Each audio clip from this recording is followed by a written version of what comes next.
Nous avions quitté Ali Kanaté en 2017, qui était alors en préparation pour les Jeux de la francophonie qui se déroulaient à Abidjan en Côte d'Ivoire.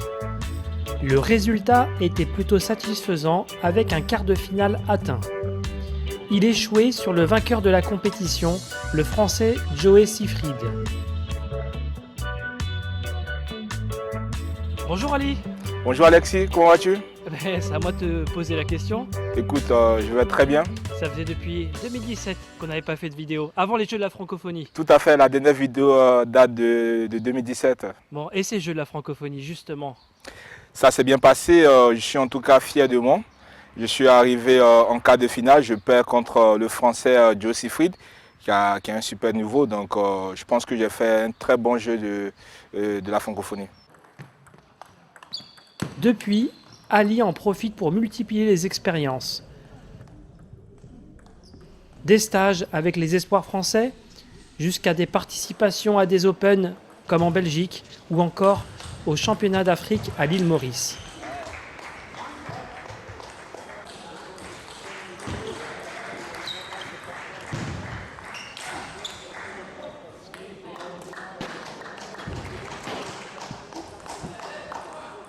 Le club de Noisy-le-Grand n'avait plus d'équipe au niveau national depuis 17 ans.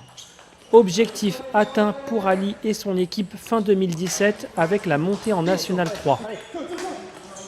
Juin 2018, c'est un changement important qui s'opère pour Ali puisqu'une nouvelle étape s'offre à lui, celle d'entraîner.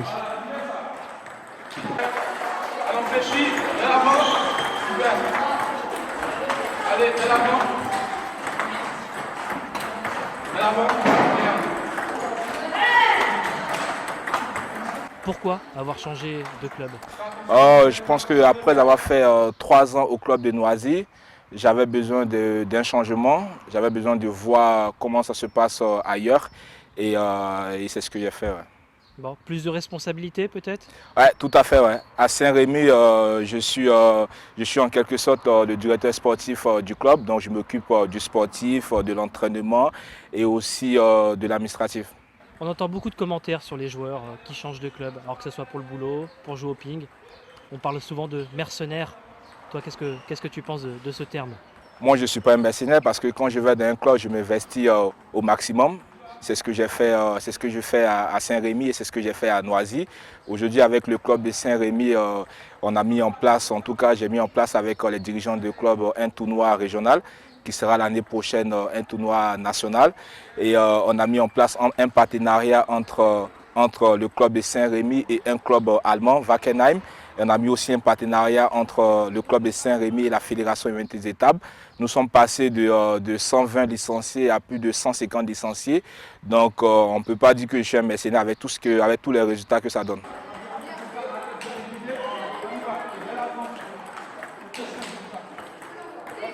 Un an plus tard, le club valide les montées en Régional 2 chez les garçons et en Pré-National chez les filles.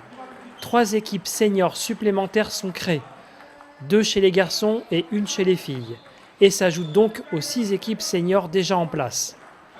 Aujourd'hui, Ali, 22 ans, souhaite s'investir au sein de sa fédération nationale. Être acteur plutôt que spectateur pour aider la future génération pongiste de la Côte d'Ivoire.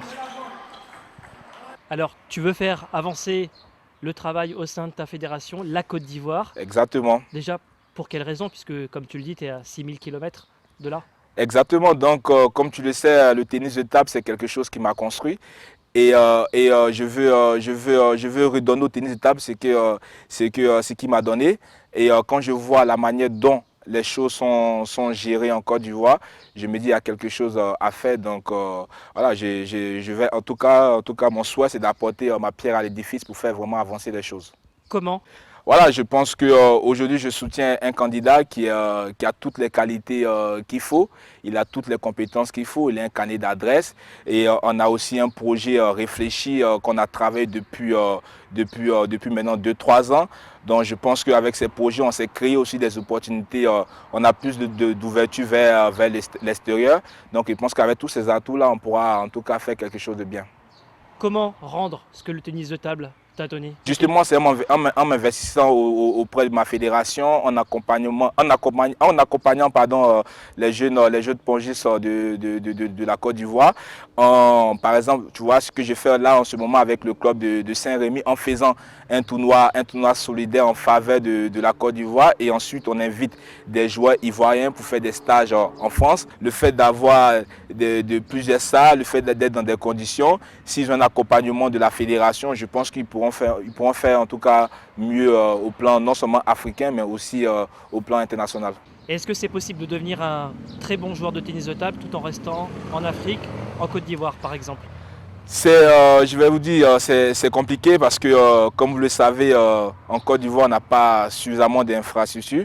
Et justement, là, c'est mon but avec le futur président, c'est en tout cas de générer le maximum de moyens pour qu'on puisse en tout cas construire des salles spécifiques dans toute la Côte d'Ivoire. Et à partir de là, je pense que nos jeunes pourront rester en Côte d'Ivoire, être dans les conditions et puis rivaliser les autres joueurs des autres pays. Et pourquoi ça ne se fait pas aujourd'hui en tout cas? Ça ne se fait pas aujourd'hui parce que la fédération elle est mal gérée. Je pense que les dirigeants d'aujourd'hui n'ont pas cette ambition-là. Et c'est pour ça que nous, on va essayer en tout cas de changer les choses.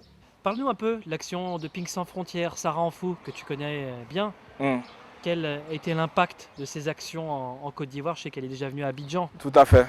Ouais, Sarah que je salue de passage, qui s'investit beaucoup dans le tennis de table africain et en particulier dans le tennis de table ivoirien. Elle nous fait presque chaque mois ou chaque 2 mois des dons de matériel. Et avec elle aussi, on va réfléchir ensemble. En tout cas, nous sommes en train de réfléchir pour voir dans quelle mesure Pink Sans Frontières peut apporter au tennis de table ivoirien. Et ces dons, ça aide vraiment, ça va vraiment aux jeunes, aux gens pour jouer, aux pongistes.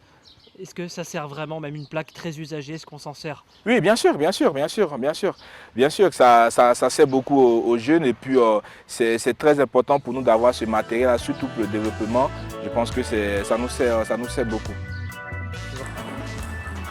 Les élections auront lieu dans quelques jours, le 20 juillet exactement.